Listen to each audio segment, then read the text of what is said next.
it's clear that if the Cincinnati Reds are going to fix this, they got to make a bold move. And quite frankly, they need to do it sooner rather than later.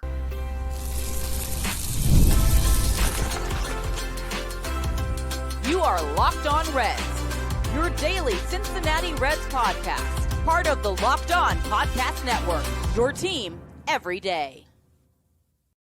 Welcome into the Locked On Reds podcast. My name is Jeff Carr. My co-host Steve Offenbaker will be along with me shortly. We are both lifelong Cincinnati Reds fans and been doing this podcasting about the Cincinnati Reds together for a combined 14 seasons. We're glad that you're alongside us here today. Locked On Reds is part of the Locked On Podcast Network. We are your team every single day, your Cincinnati Reds every single day. You know you're going to get at least 30 minutes of Red talk every time you tune in to Locked On Reds. And on today's podcast, we are going to discuss the weird fielding thing. It doesn't seem like it's getting any better, does it? Well, we'll discuss that coming up a little bit later on in today's show.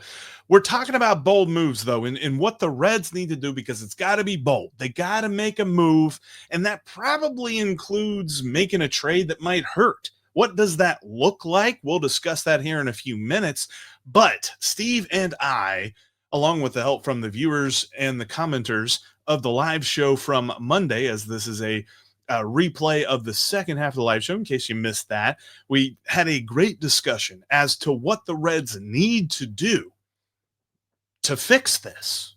Because it feels like we're getting to the point where we can point the finger at the roster and not the manager or something else like that. That's all coming up on today's Locked On Reds podcast that is brought to you by FanDuel. Make every moment more. New users can get $200 in bonus bets with their first winning $5 bet. Maybe it's time to have this conversation. Solution: when the White Sox leave town, they just leave Luis Robert in Cincinnati.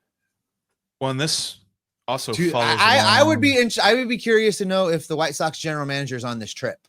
It would make a whole lot of sense if the White Sox GM was on this trip and him and Nick could sit up there in the office and watch the game and hammer out a deal that makes sense for both teams.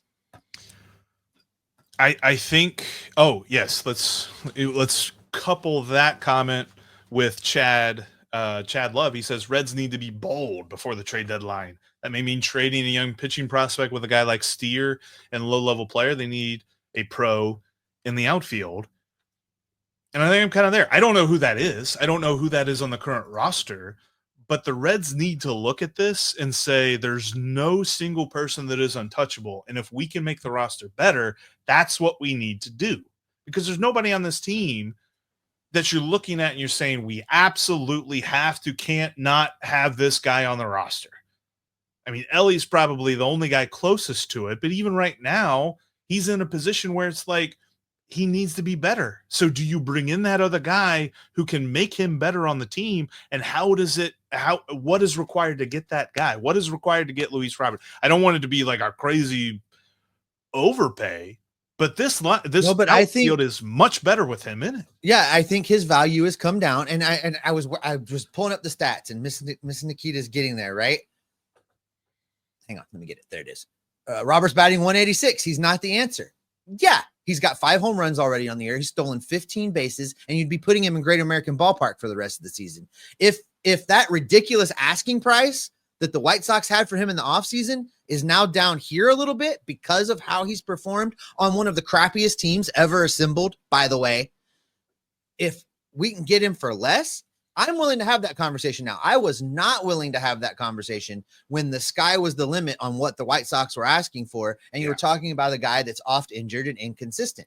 I would be willing to spend some prospect capital, though, right now to put that guy in the Reds outfield and see if he can start cooking as it heats up in Cincinnati. And he's playing for a team that still, right now, as bad as they've been, as inconsistent as they've been, as wrong as they've been, are still really in striking distance in their division, are still really in a position that if they could get it right now, we're going to be talking about this team all season long because they're going to be competing to win the National League Central.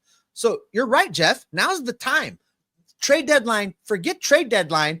I want something done by Tuesday. Like, get it done by tomorrow. Let's make something happen.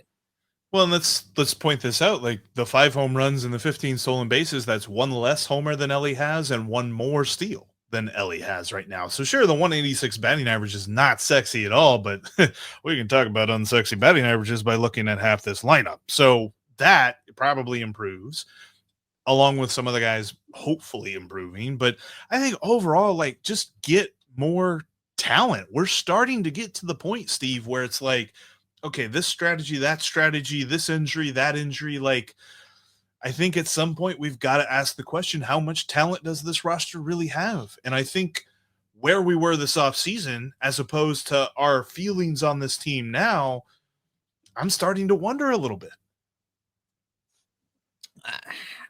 I'm not ready to call it. There was a comment I was going to get to when we first started the Q&A, and it went a different direction. But, you know, the comment was, you know, season over, ? No, it's like I just told you, they're still in a position, if they can just fix a few of the things that are wrong, they'll remain in contention. And then as we get deeper into this season, maybe things improve. But no. You want to hear the most bipolar sports statement there ever was? I'll give it to you right here. The Reds in the last week are 2-5. They've been shut out now 7 times on the season, and they're 3 games out of first place. Welcome to Cincinnati baseball, folks. You just never Welcome to the know. NL Central. The NL Central is the most ridiculous division in baseball. Go make a radical move. This team never does that. I think the last time they made a radical move was Marge shot.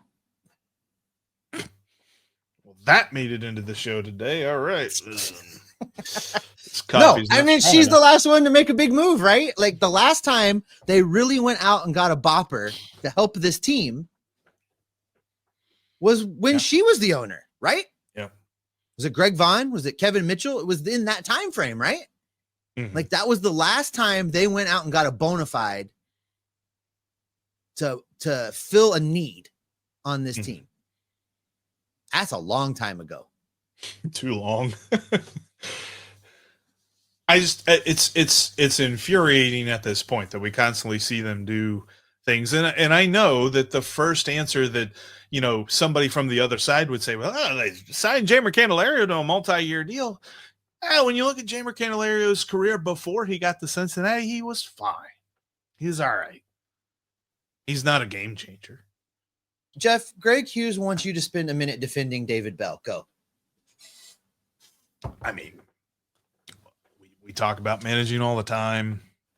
Terry Francona is better than David Bell is, but I think it's clear that they still had too much talent, that still had too much development room in its potential. I mean, potential does not equal production. You have to turn potential into production.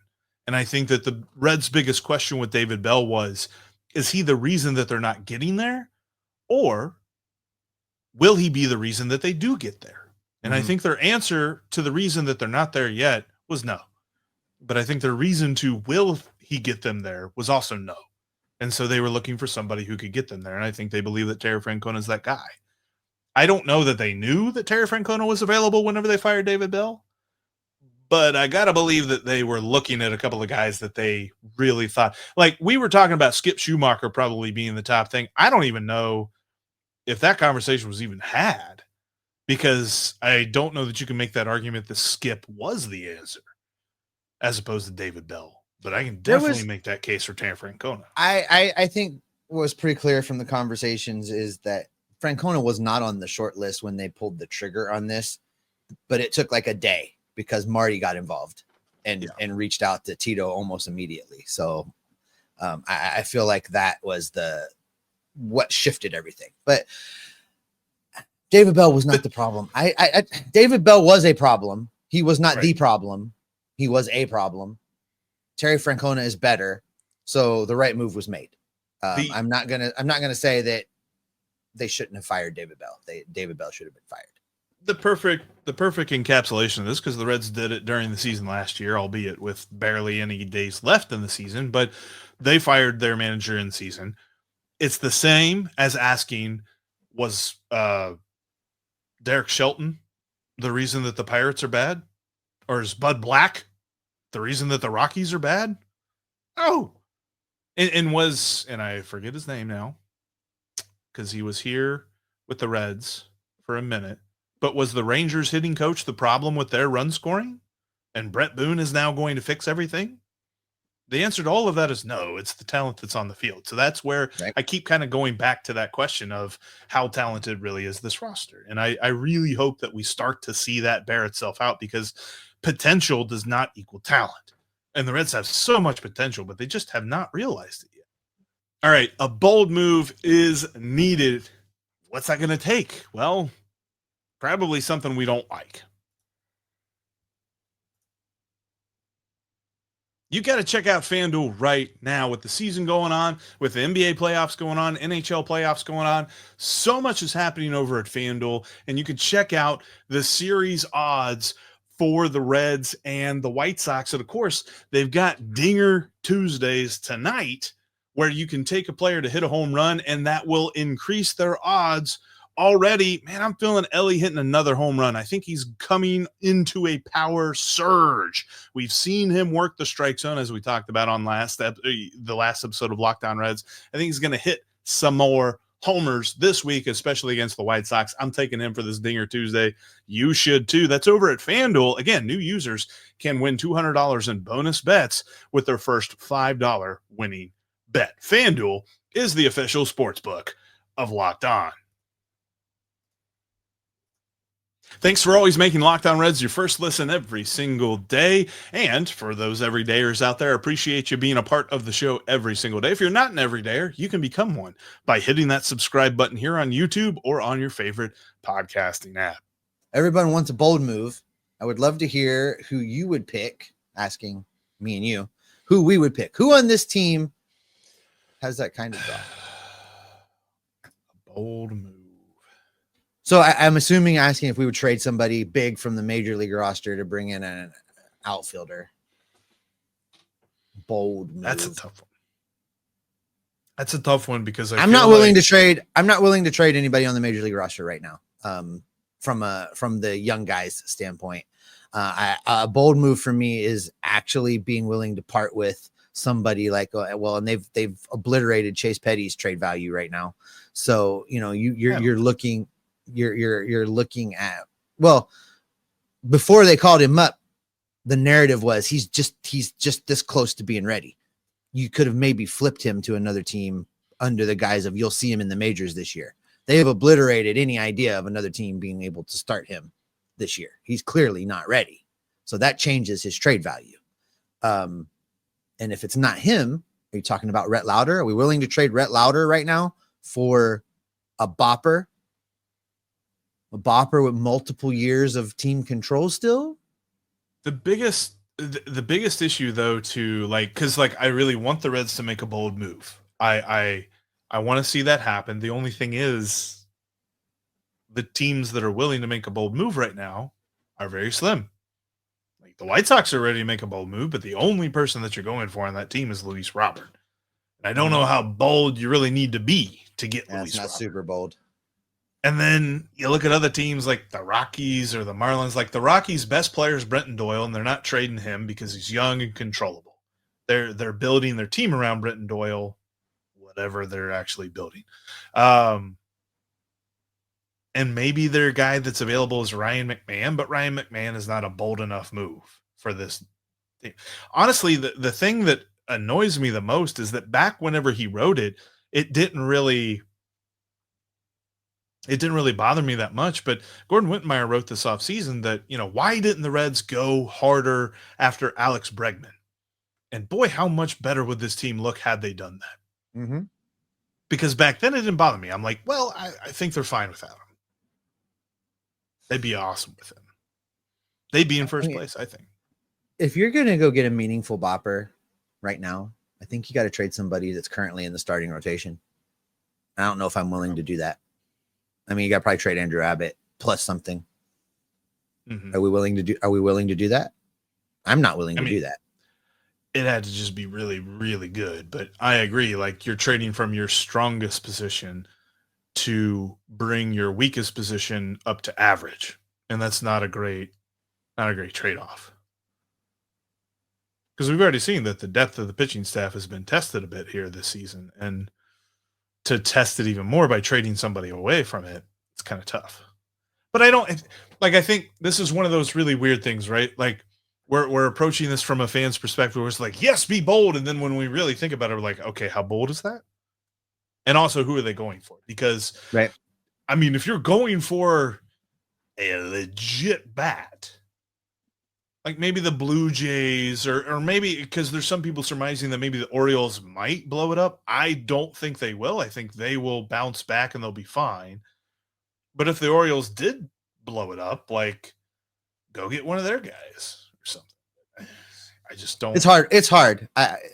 There's going to be. There's got to be another. It's hard to speculate. There's going to be somebody willing to play, and I don't know. I don't know who I'm willing. I don't know if I'm willing to trade somebody in the rotation right now, but I think that's what it would take. I don't know. Does what you gain replace what you lost? I guess if Lauder's ready, you could trade one more guy, but you didn't have to hope that nobody gets hurt. And how's that worked out around here?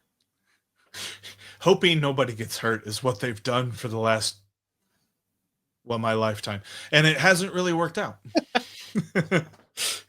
Jesus Sanchez.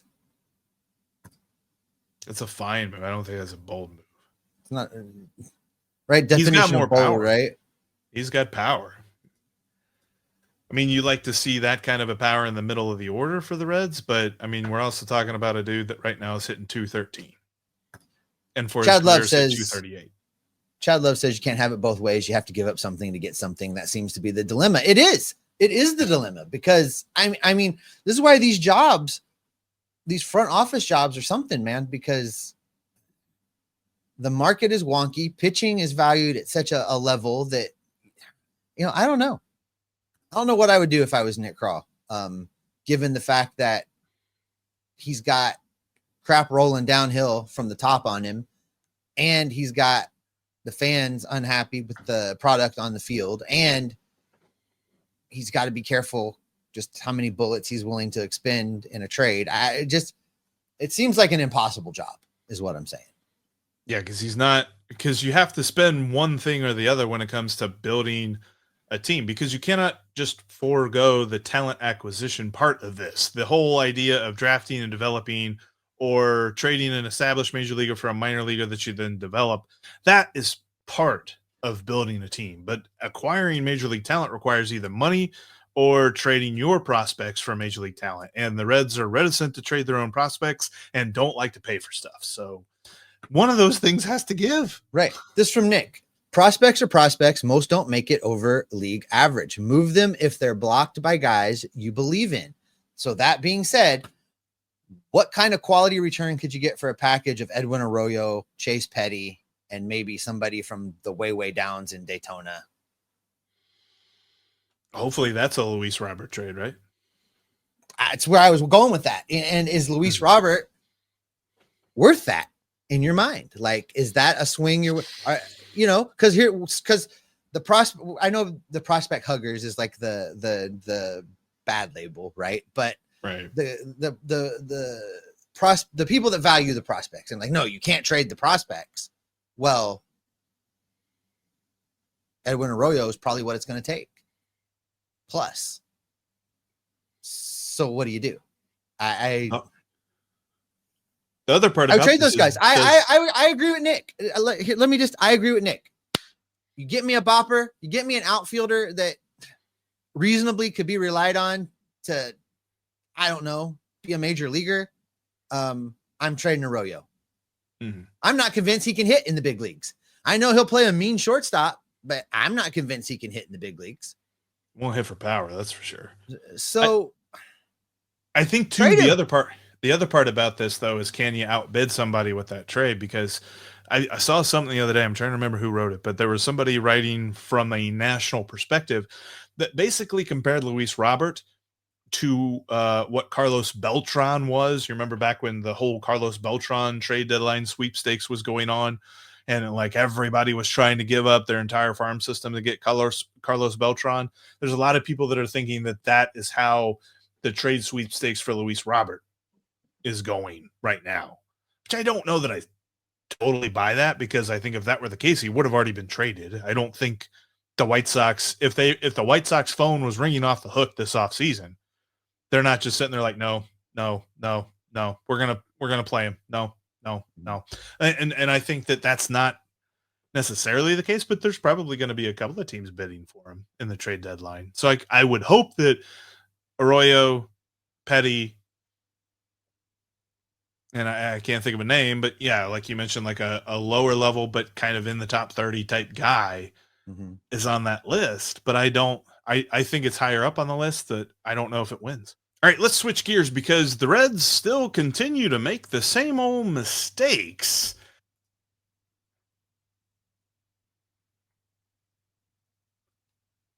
If you can't watch us on YouTube, you can always find us on your favorite podcast app. We're seriously on all of them. Check us out today and start listening. I want to talk about something that went by in the chat earlier, and it's way too far back for me to go find, Jeff, but I do want to talk about it. And I don't think we've talked about it enough. And the question was, the comment was we focused a lot on hitting and the woes of the hitting, but could we spend a minute talking about the defensive bonehead plays and the toot blands? And are there more? I don't know how to quantify that. Yeah, I don't know how to quantify this.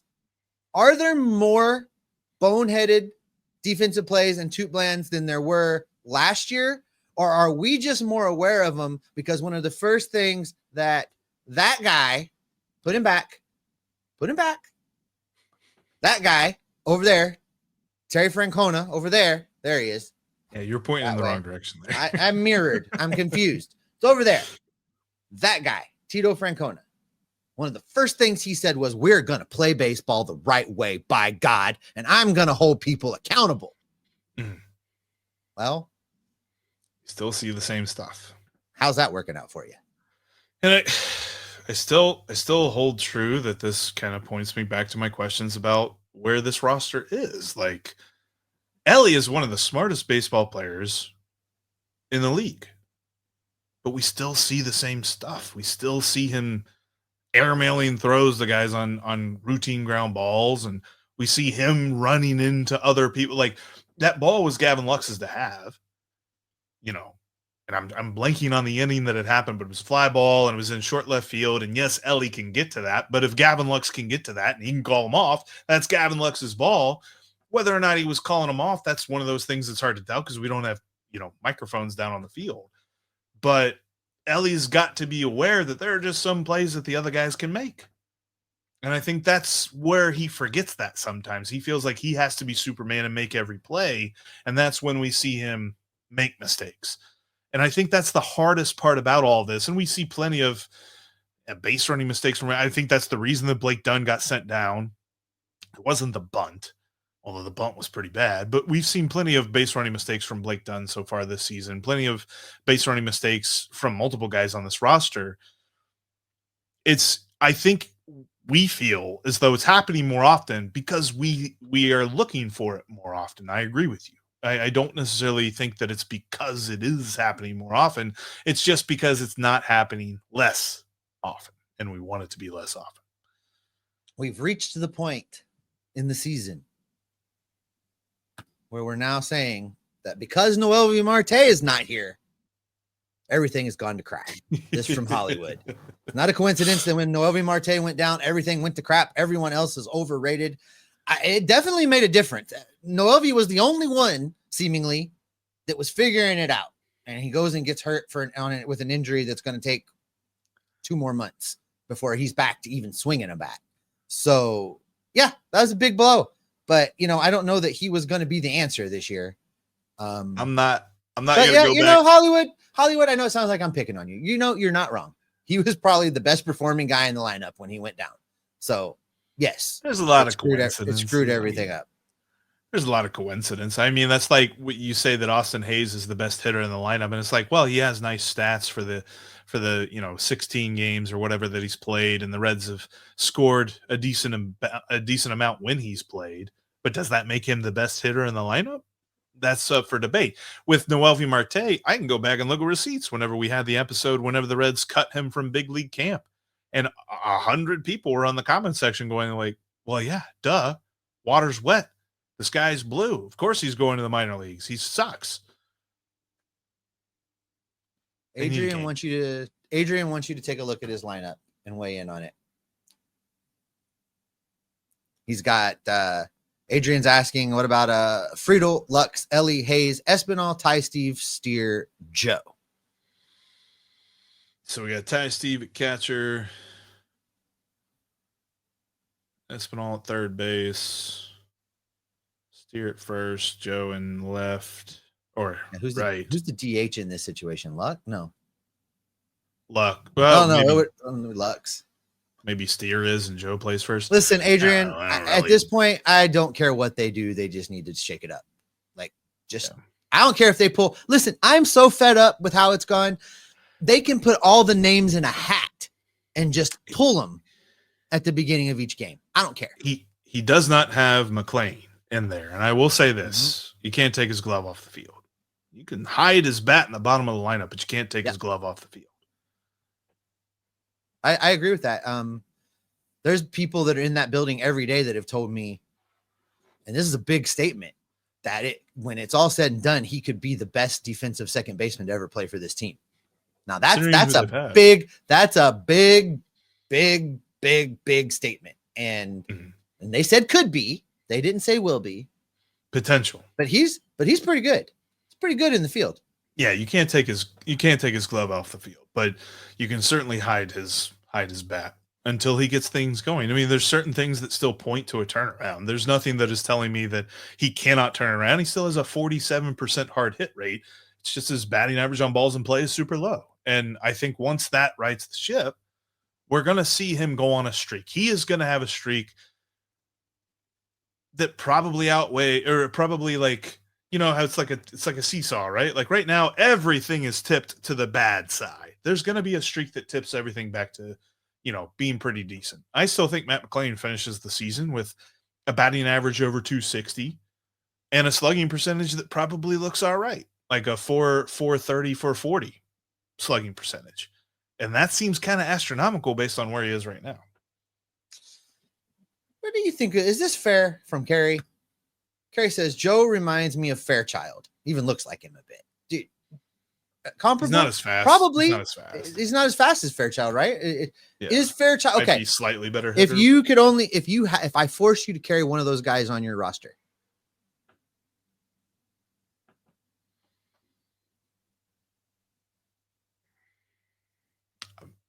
Joe... Just because he can play first base. Okay, that's what I was going to say too. Just because he's got a little more flexibility in the field, I would go with Joe. But I think Carrie's probably right. It's 6 of one, half dozen of the other. Yeah, I thought it was a bit poetic that he was such a big part of that Braves series. Scoring a game-winning run in one game, and I think he scored a game-tying run in the next game. And it's not as if he was hitting the ball crazy, but his pinch running and things like that, he was just able to make an appearance at the right time, or in case of the Reds, the wrong time. But no, I don't. Yeah, that's picking one of those guys like, whatever. Like it's like I said on Twitter whenever they made the move, there were some people that were, trying to poo-poo it and just like, why on earth did the Reds trade for Connor Joe? I'm like, well, I mean, he's better than Blake Dunn or Jacob Hurtubise, right? That's kind of where I'm at with it. Yeah, I mean, yeah. It's not a very high. That's really just not a. That's not a high mark. That's what we've reached with this outfield, though, and that's why it's so infuriating, because it feels like if they just got a solid guy, this outfield would be greatly improved. All right, Jeff, I think that's a good spot to go ahead and wrap it up. We've hit the 1 hour mark. Thanks everybody for being here, being in the chat, being so active. You guys are, as usual, amazing. We appreciate you being here. Make sure you've clicked subscribe. Make sure you've clicked the notification bell. Get us in the audio feeds. If you can't watch us here on YouTube, take us for a walk, take us for a drive, take us to the gym. It's the only way you're going to have me in the gym right now, because I'm too busy to go to the gym. But there it is. That's going to do it for this edition of Locked On Reds. Now that you've made us your first listen, go check out Locked On MLB, and it's the dulcet tones of Paul Francis Sullivan. You can call him Sully. He's got you covered from a national perspective on what's going on around the league. Until next time, we'll keep gathering up the news, the notes, the rumors, the information. We'll bring it all back right here to keep you locked on Reds every single day.